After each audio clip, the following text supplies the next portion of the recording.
میں کبھی کوٹھی سے اتنی دیر غائب نہیں رہا، کہیں میری تلاش شروع نہ ہو گئی ہو۔ فی الحال تو تم میری پسند ہو کامران، کسی کو یہ حق حاصل نہیں ہوتا کہ جب تم میرے پاس ہو وہ تمہیں تلاش کرتا پھرے۔ پھر بھی عروسا، نہیں، تھوڑا سا وقت جا رہا ہے، بس تم جب کرنل گل نواز کی کوٹھی سے منتقل ہو کر میری کوٹھی میں آ جاؤ گے۔ اوکے، چلو میں تمہیں ڈراپ کر دوں۔ عروسا کامران کو کرنل گل نواز کی حویلی کے گیٹ پر چھوڑ گئی، لیکن اس وقت کسی کی توجہ اس کی طرف نہیں تھی۔ چوکیدار بھی نیم غنودگی کی حالت میں تھا، بابا رمضان بھی سو گئے تھے، چنانچہ کامران بھی اپنے بستر پر جا کر لیٹ گیا، لیکن اس کے ہوش و حواس اڑے جا رہے تھے۔ دوسرا دن چھٹی کا تھا۔ رات کو نہ جانے کون سے پہر تک سوچتے رہنے کے بعد آخر کار اس نے فیصلہ کیا کہ کرنل گل نواز کو اس بارے میں تفصیلات بتا دے، لیکن کم از کم بنیاد تو کچھ ہونی چاہیے۔ زبانی طور پر کچھ کہہ دینے کا مطلب یہ ہے کہ اس بات کی تردید کر دی جائے تو ثبوت کوئی نہ ہو۔ مرزا خاور بیگ سے مل چکا تھا اور یہ اندازہ ہو چکا تھا کہ مرزا خاور بیگ ایک تجربے کار شخص ہے، اور جب تک اس کے خلاف بہت زیادہ ٹھوس ثبوت نہ ہو یہ بات منظر عام پر لانا مناسب نہیں ہوگا۔ چنانچہ اس نے سوچ سمجھ کر یہ فیصلہ کیا کہ ابھی جلد بازی سے کام نہیں لے گا اور پہلے اس سلسلے میں ٹھوس شواہد جمع کرے گا۔ بہرحال یہ ساری باتیں براہ راست اس کی ذات سے تعلق نہیں رکھتی تھیں۔ ابھی رحمان صاحب بھی بدستور مینیجر تھے، ذمہ داریاں بے شک اسے دے دی گئی تھیں، لیکن باقی تمام ذمہ داریاں ابھی انہی کی تھیں۔ پھر دوسرے دن سے اس نے اس سلسلے میں کام شروع کر دیا اور وہ تمام رجسٹر وغیرہ دیکھنے لگا جن میں پروڈکشن کی تفصیل تھی، لیکن یہ کام اس نے اتنے خفیہ پیمانے پر اور اس ذہانت سے شروع کیا کہ کسی کو ذرہ برابر بھی شک نہ ہو سکا۔ تقریباً 10 دن تک وہ یہ تفصیلات جمع کرتا رہا۔ فیکٹری کے دوسرے معاملات جو اس کے سپورٹ تھے اپنی جگہ تھے، لیکن وہ اس کے بعد اپنا کام کر رہا تھا اور اسے اس میں زبردست کامیابی حاصل ہوتی جا رہی تھی۔ مٹیریل کی تفصیلات وہ الگ رجسٹر میں جمع کرتا رہا۔ ادھر رحمان صاحب بیچارے اس طرح صاحب فراش ہوئے تھے کہ ان کی صحت بالکل تباہ ہو چکی تھی، یہاں تک کہ انہوں نے کرنل گل نواز سے درخواست کر دی کہ اب انہیں ان کے منصب سے سبکدوش کر دیا جائے، وہ اپنا فرض پورا کرنے کے قابل نہیں ہیں۔ چنانچہ اس سلسلے میں ہدایات جاری کر دی گئیں اور ان کے تمام حسابات کیے جانے لگے۔ اس دوران دوسرے معاملات بھی چلتے رہے۔ عروسا غالباً اپنے دوستوں کے ساتھ کہیں سیر و سیاحت کے لیے گئی ہوئی تھی۔ کامران تو اس سلسلے میں اپنے آپ کو خوش نصیب سمجھتا تھا۔ عروسا کی موجودگی اسے ذہنی کوفت کا شکار کرتی تھی، ورنہ وہ اپنے طور پر بہت مطمئن رہتا تھا۔ اس میں کوئی شک نہیں کہ ابھی تک خود کرنل گل نواز نے مرزا خاور بیگ کے بارے میں کوئی ایسی بات نہیں کہی تھی جس میں یہ احکامات ہوتے کہ مرزا خاور بیگ اس کا کاروبار میں بڑا نمایاں کردار ہے اور انہیں بہت سے اختیارات حاصل ہیں، لیکن خود اسے ایسی کوئی ہدایات نہیں کی گئی تھی کہ مرزا خاور بیگ کا کوئی خصوصی خیال رکھے یا کسی مسئلے میں ان سے ہدایات لیں۔ وہ پروڈکشن سائٹ کے آدمی تھے، چنانچہ ان کا کام اس طرح زیادہ ہوتا تھا۔ البتہ یہ الگ بات ہے کہ فیکٹری کا سارا معاملہ ایک ہی طرح کی نوعیت رکھتا تھا اور سارے معاملات میں دونوں سائڈ کے کام ہوا کرتے تھے۔ پھر اس دن شام کو کرنل گل نواز نے خود اس کے رہائشی حصے میں پہنچ کر اس سے ملاقات کی۔ ہاں بھائی، اصل میں جب مجھے تم سے کوئی خاص بات کرنا ہوتی ہے تو میں تمہارے پاس آ جاتا ہوں۔ سمجھ لو میری آمد تمہارے لیے خطرے کی گھنٹی ہوتی ہے، یعنی کہ تمہیں دوسرے معاملات تک کر کے مجھے کچھ دینا پڑتا ہے۔ نہیں جناب، یہ تو میری ذمہ داری ہے۔ چھوڑو یار، کیا ذمہ داری ہے کیا ذمہ داری نہیں ہے، بات اصل میں یہ ہے کہ میرا اور تمہارا تو پہلے دن سے ہی ایسا کوئی کاروباری رشتہ نہیں ہے۔ تم نے کچھ اس طرح ہم لوگوں کے دل و دماغ کو اپنے بس میں کیا ہے کہ میرا خیال ہے ہم میں سے ہر شخص تمہارے بارے میں بالکل اپنے طور پر سوچتا ہے اور تمہیں کسی دوسرے کی حیثیت سے تسلیم نہیں کرتا۔ یہاں تمہیں حیرت ہوگی کہ میری مسز تک تمہارے بارے میں بڑی اپنائیت کے خیالات رکھتی ہیں۔ اکثر فرخندہ اور ثانیہ بھی تمہارے بارے میں گفتگو کرتی رہتی ہیں۔ لگتا ہی نہیں ہے کہ تم کہیں باہر سے آئے ہوئے ہو۔ آپ کی ان عنایتوں اور محبتوں کو میں اپنی تقدیر کی دین سمجھتا ہوں۔ بہت کم لوگ میری طرح خوش نصیب ہوتے ہیں جنہیں اس طرح کی محبت کرنے والے مل جائیں۔ حقیقت یہ ہے کرنل صاحب کہ میں اکثر اپنے ماضی پر نگاہ ڈالتا ہوں اور سوچتا ہوں کہ کون سی نیکی تھی جو میں نے نادانستگی میں کی تھی اور جس کے صلے میں مجھے آپ کا پیار حاصل ہوا۔ اچھا چھوڑو ان باتوں کو، میں اصل میں تم سے یہ کہنا چاہتا تھا کہ فیکٹری میں جو ذمہ داری لگائی گئی ہے وہ بے شک اس لیے تھی کہ ہم تمہیں کوئی ذمہ داری سونپنا چاہتے تھے۔ اس وقت سچی بات یہ ہے کہ تمہارے لیے دل میں یہ گوشے نہیں پیدا ہوئے تھے۔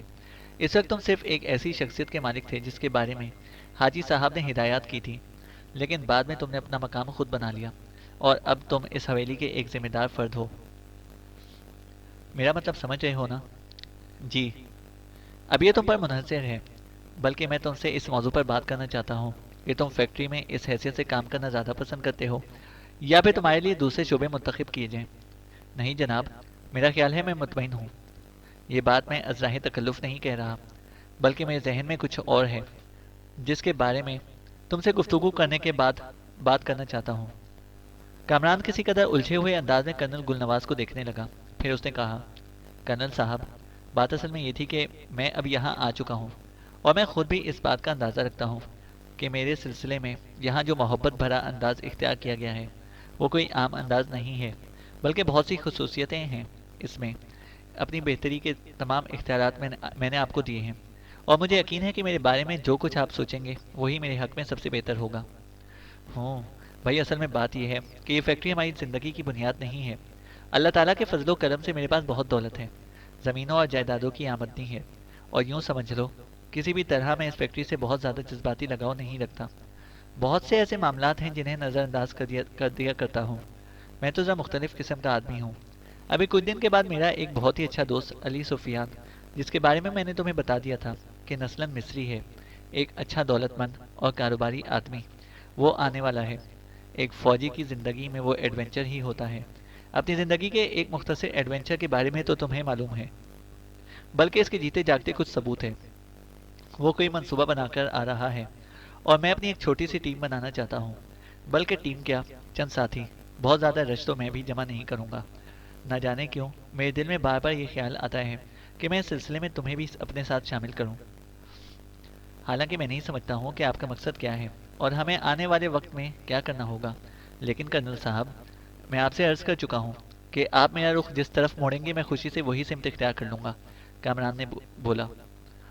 میں تم سے اصل میں یہی پوچھنا چاہتا تھا کامران، کہ اگر فرض کرو میں کسی مہم میں تمہیں اپنا ساتھی بنانا چاہوں تو کیا تم خوشی سے اسے قبول کر لو گے؟ جی بالکل، اور اس کی بنیادی وجہ یہ ہے کہ خود میری زندگی کا کوئی محور نہیں ہے، میں تو ایک کٹی پتنگ کی مانند ہوں جس کا رخ کسی بھی سمت ہو جائے۔ اب تو نہیں ہو یار، ایسا مت کہو، ہم تمہارے خاندان کی طرح ہیں، کبھی آزما کر دیکھنا کسی مرحلے پر، دیکھ لینا ایک ایک فرد تمہارا ساتھی ثابت ہوگا۔ کرنل صاحب کے ان الفاظ نے کامران کو بہت زیادہ متاثر کیا۔ وہ گردن جھکائے سوچتا رہا، پھر بولا، مجھے بھی آپ کبھی خود سے دور نہیں پائیں گے۔ شکریہ، میں جانتا ہوں۔ تو میں تمہیں علی سفیان کے بارے میں بتا رہا تھا، بڑا دلچسپ آدمی ہے، اور ایک اور بات بتاؤں، شادیاں کرنے کا شوقین ہے۔ ظاہر ہے ان علاقوں میں رہنے والوں کو قدرت نے خاصی فراغت دی ہے، اب مشغلہ تو کچھ نہ کچھ ہونا چاہیے۔ چنانچہ تمہیں خود بھی معلوم ہوگا کہ اس طرح کے رہنے والے زندگی کی دلچسپیوں کو کس انداز میں محسوس کرتے ہیں۔ جی، تو پھر میں اپنی ٹیم میں تمہارا نام لکھ لوں؟ خوشی کے ساتھ، کامران نے جواب دیا۔ بھائی واہ، کام کی بات ہوئی۔ ایک اور بات آپ سے کرنا چاہتا تھا کرنل صاحب۔ ہاں بولو۔ فیکٹری میں یہ جو لمحات مجھے دیے گئے ہیں، میں ان کے سلسلے میں کچھ عرض کرنا چاہتا ہوں۔ ہاں بولو۔ کرنل صاحب، میں نہیں جانتا مرزا خاور بیگ سے آپ سے کیا ذہنی مراسم ہیں اور آپ انہیں کیا حیثیت دیتے ہیں۔ مجھے صرف اتنا ہی معلوم ہوا ہے کہ وہ آپ کے پارٹنر ہیں، لیکن میں جو کچھ کہنا چاہتا ہوں وہ ذرا ان کے خلاف ہے۔ اوہو، اچھا، خیریت، کیا بات ہے؟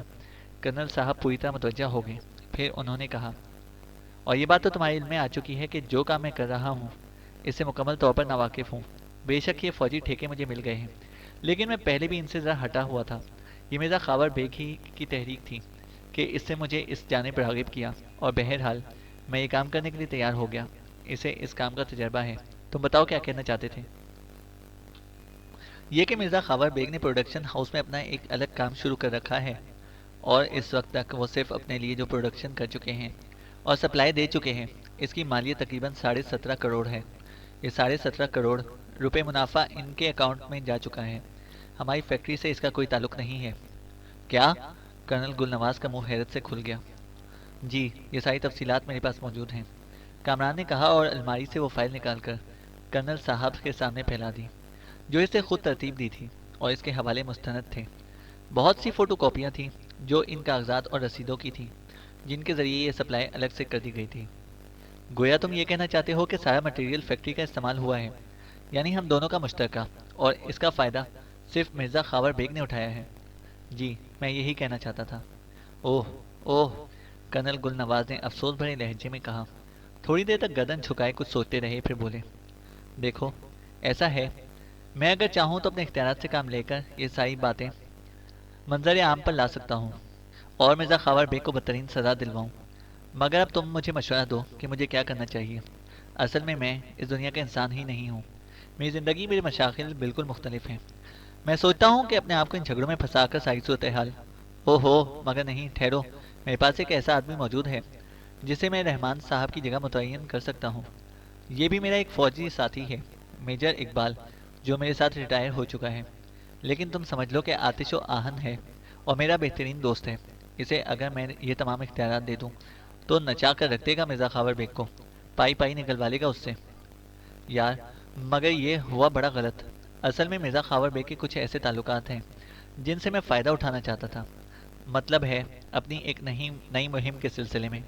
علی سفیان کے بارے میں بتا رہا تھا تمہیں، علی سفیان آنے والا ہے۔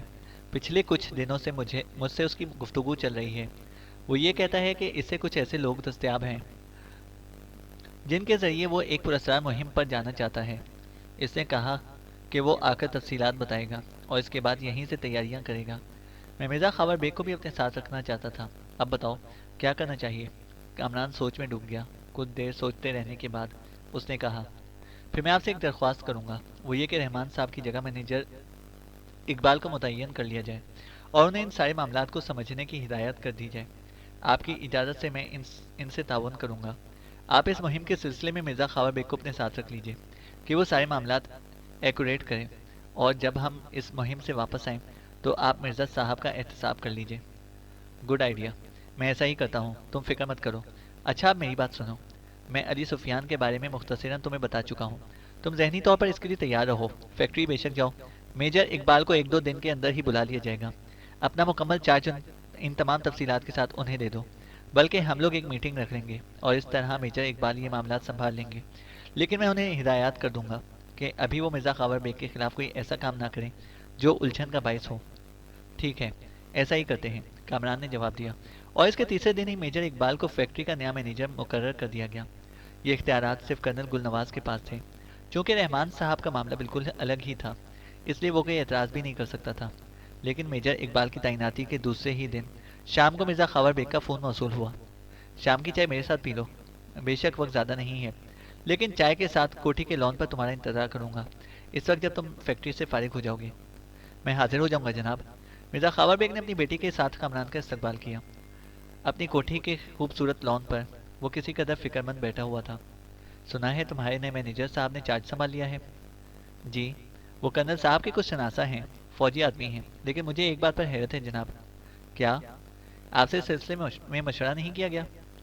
ہمارے سیکشن مختلف ہیں، پروڈکشن سائٹ پر صرف میں ڈیل کرتا ہوں اور دوسرے تمام شعبے کرنل کے پاس ہیں، لیکن مجھے ایک بات پر حیرت ہے۔ وہ کیا؟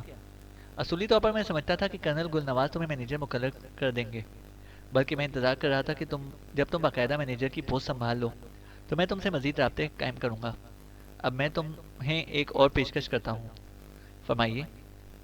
پروڈکشن سائٹ پر آ جاؤ، میں تمہیں ایک اہم عہدہ دینے کے لیے تیار ہوں۔ کرنل گل نواز کی کوٹھی چھوڑ دو، میری اس کوٹھی میں تمہارے لیے بہت جگہ ہے، اور بے تکلفی سے تمہیں یہ بات بھی بتا دوں کہ عروسا میری اکلوتی بیٹی ہے، تمہیں پسند بھی کرتی ہے۔ میں تمہارے اور اس کے لیے سب کچھ کر سکتا ہوں۔ ایک بار پھر کامران کے ذہن پر جھنجھناہٹ سی طاری ہو گئی۔ وہ کسی بھی قیمت پر عروسا جیسی لڑکی کے ساتھ گزارا نہیں کر سکتا تھا۔ عروسا جو اس وقت لان میں موجود تھی اٹھ کر اندر چلی گئی۔ وہ کب آئی تھی اور کہاں گئی تھی اس بارے میں کامران کو بالکل معلوم نہیں تھا۔ مرزا خاور بیگ نے فوراً ہی لقمہ دیا، اور اس کے لیے مجھے کوئی جلدی نہیں ہے، تم اپنے طور پر فیصلہ کر کے مجھے بعد میں بتا سکتے ہو۔ جی چلو چائے پیو۔ واپس آنے کے بعد تنہائی حاصل ہوئی تو کامران کے ذہن پر ایک بار پھر چونٹیاں رگنے لگیں۔ کیسی بے تکلفی کی دنیا ہے یہ، ہر طرح کی پیشکش اتنی آسانی سے کر دی جاتی ہے کہ انسان کو یقین نہ آئے۔ پچھلے دور میں کچھ اقدار ہوا کرتی تھی، کچھ روایتیں ہوا کرتی تھیں، بزرگوں کا ایک مقام ہوتا تھا، لیکن اس دور میں بزرگوں کا کیا کام رہ جاتا ہے؟ یہ بات بڑے غور کرنے والی تھی، اور اس پر غور کر کے دکھ ہی ہوتا تھا۔ چینل کو سبسکرائب کریں اور بیل آئیکن کو پریس کریں تاکہ ہماری ہر اپڈیٹ آپ کو بر وقت مل سکے۔